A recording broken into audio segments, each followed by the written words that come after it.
大家好，我是 Amanda，今天给大家带来 Sophie 和我一起举办的 Case Workshop 的最后一个 part。我会先分享一些找 consulting 工作的一些小 tips，然后跟大家分享一下我之前用过的一些资料。最后是我跟 Sophie 一起的 Q&A 答疑的环节。在答疑部分，我们会 cover 6个问题，这里给大家列一个提纲。如果有你感兴趣的问题，请一定要看到最后哦。下面就切换到英语，分享一下我们找工作的一些小技巧。This slide is about the tips for application and interview preparation. Like a lot of people ask, how do you prepare? Like, what are the things in mind? So this is what I summarize here. So those are based on different procedure or steps in this application. First, the resume. The resume, it is really important because if you don't have a good resume, you won't get an interview. So for resume, I would recommend to emphasize on business related and leadership or teamwork experience, because we know we all have a lot of great experience in academic background, like a lot of paper, publication, etc. But in the consulting resume, we don't need to write about what is our thesis or dissertation topic, or what do we publish paper in, like what journal. We just need to focus more on those business related experience, because that's what we're going to do in a consulting firm, right? And then, yeah, that's true.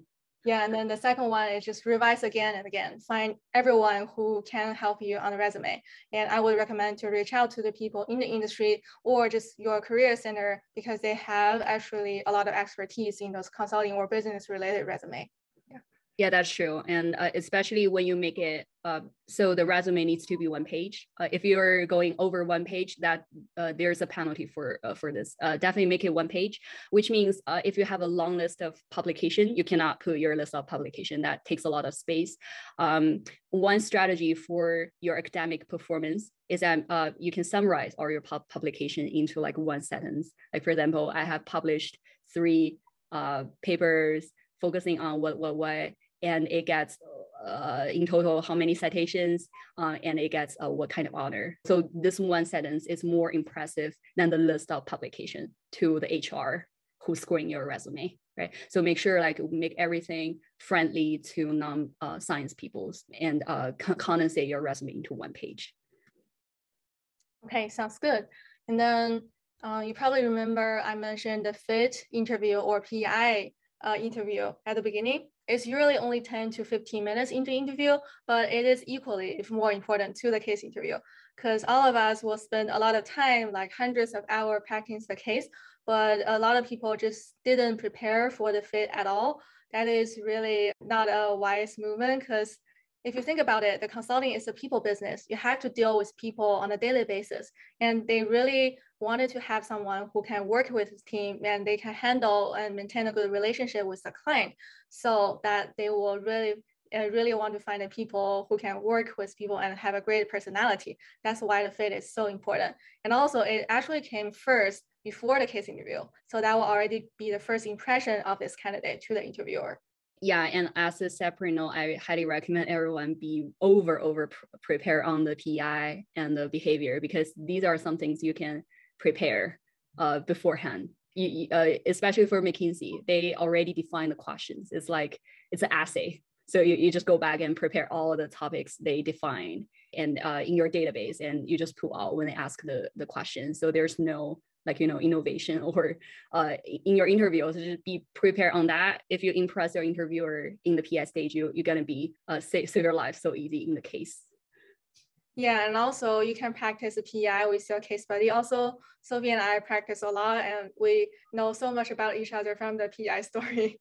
That is a really good experience. And also, when you tell the story to other people, you can have their feedback. For example, like you think it's necessary to talk a lot about the background, but to your audience is actually not relevant at all, and they get bored in the first like 2 minutes. That's definitely a red flag. So with practicing, you will identify the problem like this so that you can improve.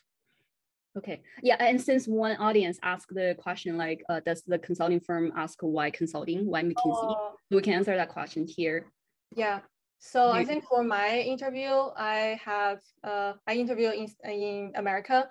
I didn't get asked why consulting specifically, but I usually include that in my self-introduction. Like when they say, tell me about yourself, I would just quickly go through my background and tell them why I want to be a consultant. And why McKinsey, they never ask it because they know they are the best.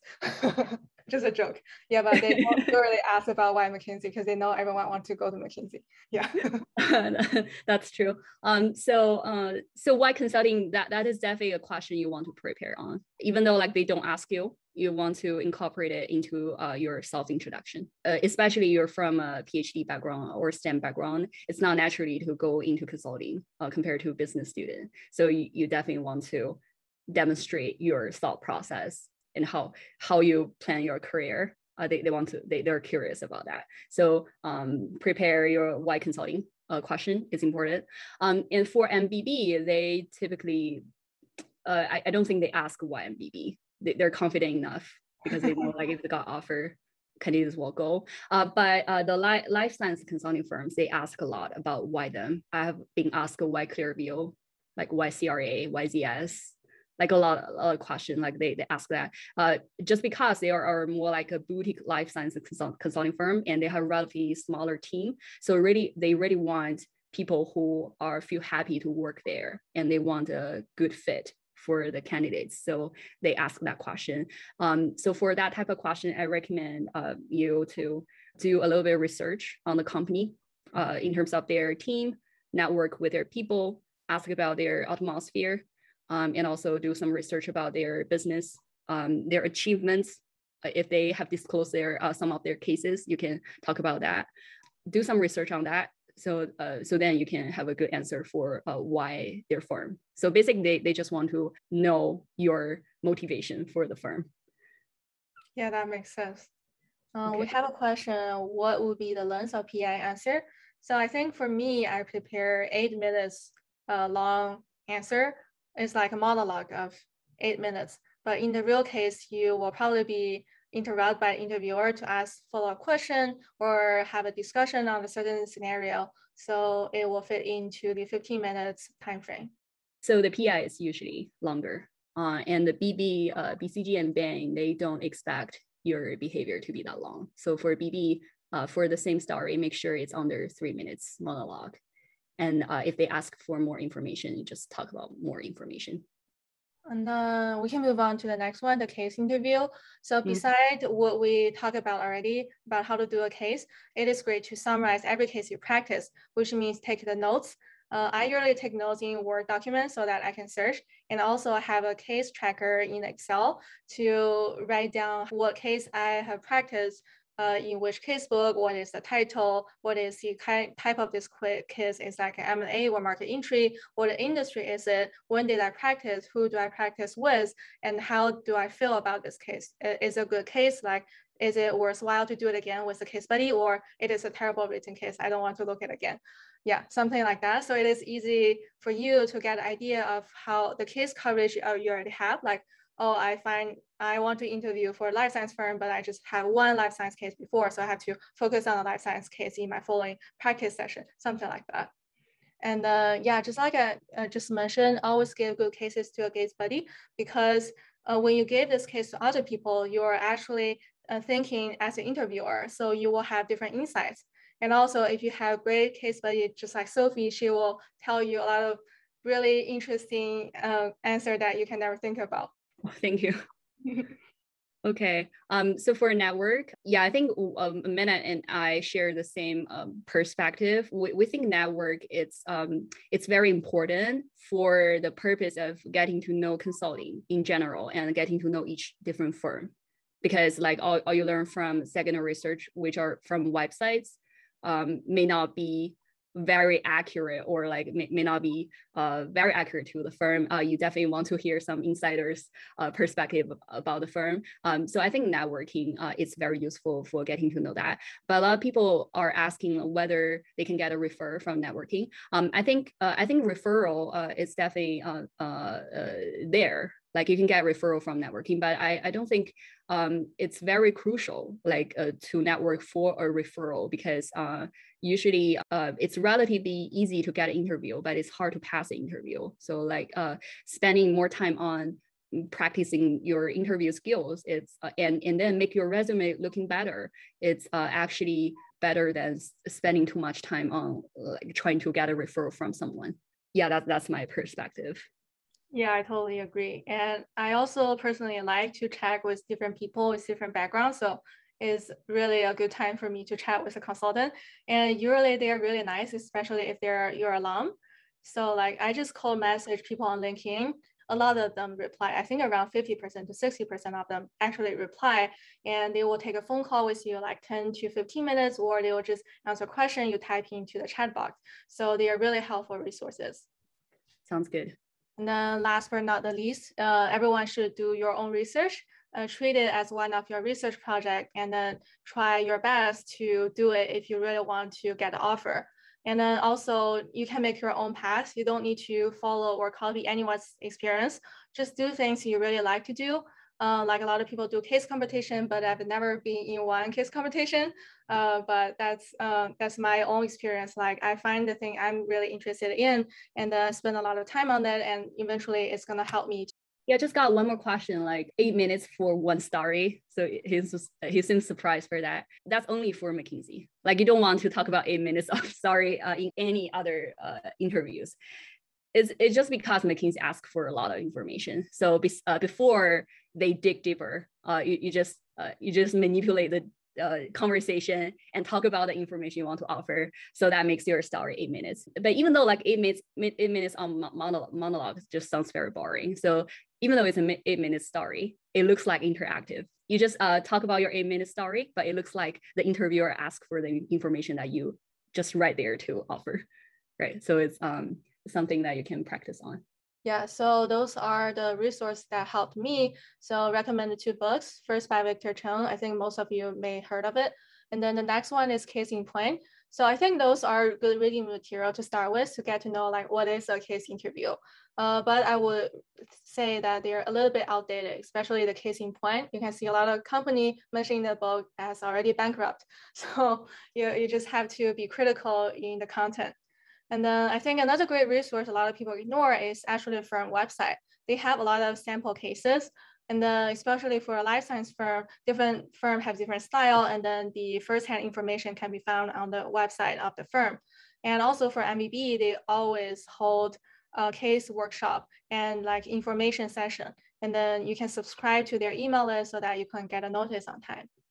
And then if you search the YouTube or Bilibili, you can find a lot of video about a case workshop and also some business related videos.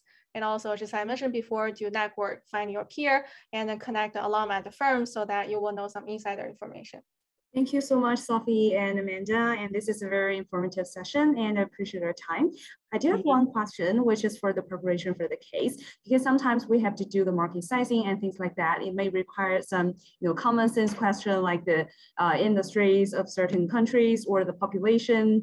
Yeah, I just want to know, do you have a list of them or how can we prepare like some of the items that you think will be used in the case interviews? Thank you so much for that.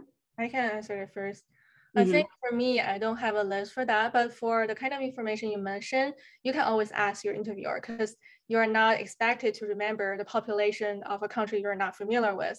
I think only for US population that we probably need to remember, but I rarely forget it. So don't be afraid to ask. And also the list, I think you can just make your own list when you are doing cases. Yeah, that's my suggestion. Yeah. Yeah, I think to add up on that, I do remember the US population. Yeah, I practice more on life sciences case. So it's a bonus if you remember the US population and the age distribution. So if some drug is specific for the certain age group, how to divide them. So those are the general information that is good if you remember. But if you don't remember that, that is totally fine. And also to add another comment I would like to add on is that even though you don't know the absolute number, if you have a good sense of the magnitude of the numbers, that's also a bonus. Like every time you hear a number, you know whether it's making sense or not. If it's not making sense in your mind, it's probably wrong, or it's probably there are some other situation undergoing there. So that's a bonus for the interview. Like if you have a good industry sense on that, but it's not required. Cool. Thank you so much for that. I'd appreciate that. What's the difference between applying to McKinsey's US and China office in terms of selection criteria? Yeah, we're good candidates to answer that question. So I've applied for McKinsey in China. and Amanda applies for US. I don't really know about specific criteria because it's one firm. It should be really, really similar or the same, but it should be some like culture differences. There are some differences, but first of all, the differences, it's not significant. Yeah, I just feel like even though the differences between the different partners you're interview with, it's more significant. Yeah, different partners just have different styles. But I can show some differences. After talking to Amanda and other offerings and other people interview with US compared to my experience, is that the GC offices, especially in the final interview, the interview format tend to be a little bit flexible. So in terms of the language, they probably use Chinese to interview you. It just depends on the partner's mood. And they probably make it candidate-led. You never know. It will be a little bit different. And one of my partner interview, he specifically asked me to do the framework the whole interview. So he spent 30 minutes to just talk about the framework and no later analysis, and kept asking what else. So that's a very flexible in terms of the format. So just be prepared for that, especially in the partner interview. Like everything could be possible. Like it may not go with what you are expecting. And for that scenario, just make sure like you're not nervous and you feel confident, and you're like you just shows that you are prepared for this. Hi, Sophie. This is Anna. I think I have like a question for you. So yeah, because I also have like a life science background, and then I'm just curious, like, because usually the case was like, we need to launch a new drug, and then, for example, a new drug need to enter the market. And I think life science is pretty different because the drug is not directly sold to the customers. It was like through the insurance company. And then it's important, like you have a good relationship with the payer and also the hospital. I'm wondering, like, if it's like a key factor, like in the case interview, you need to always like involve analysis, like for this part. That's a very good point. So those people, like the physicians, the insurance, we call them the KOLs in the industry. So definitely, like in the life science industry, we care about the KOLs a lot compared to the consumer goods, right? So definitely, I recommend you to, especially for life science interview, you can include the KOLs perspective into your framework. It may play a function in the later analysis, and it may not, but it's a bonus if you propose that. That just shows that you understand the life science industry. So yeah, I highly recommend that you can incorporate it into it. So so for my interview, I will always talk about, when talking about the market, I always talk about what is a physician's perspective and the insurance perspective on that. And some of the times there are no following information on that, but it's just good to propose that. Got it. Thank you. Okay, we got one more question. What if we meet an interview that doesn't provide any detailed information, but just to provide you a general marketing question for it? Yeah, I think she is asking the market sizing question that doesn't provide any numbers, just lets you to make all educated guess. Yeah, I think many companies ask that question. It's not normal for a life science firm, because life science firm, the numbers are not very daily to us. So they will provide some information, but for definitely for consumer goods, for something that people use daily, they will ask you to make an educated guess. So one suggestions I would recommend is that trying to decompose the number as much as possible, like especially break down the calculation into the way that you are familiar with, right? Don't break it down into the way like the components you're even like unfamiliar with. That's not working. Just break down into the numbers that you can make an educated guess. Yeah, and usually at the end of it, we can have a sanity check, just check the order of magnitude, or does it match to your common sense? Yeah, that's true. So like, for example, like you probably will see the question like, what is the waste, total waste in a year for a city, right? That number sounds insane. But if you break it down into the population and the average waste generated by each household, and then you got familiar with the population, and then you got familiar with the household, because you can estimate it from yourself and your neighbors, right? So just break down the big question into the components that you're familiar with. 以上就是 Case Workshop 系列视频的全部内容了。在这4期视频中，我们系统的介绍了 interview process， 以及给大家科普了一下什么叫 case interview， 然后花了2期视频的时间给大家做了一个 mock case interview， 帮大家还原了一个真实的 case interview 的场景，最后回答了一些常见问题以及现场观众的提问。大家如果有什么问题，可以在弹幕或者是评论区讨论。希望大家多多关注 Amanda 9点赞9三连，这次一定哦。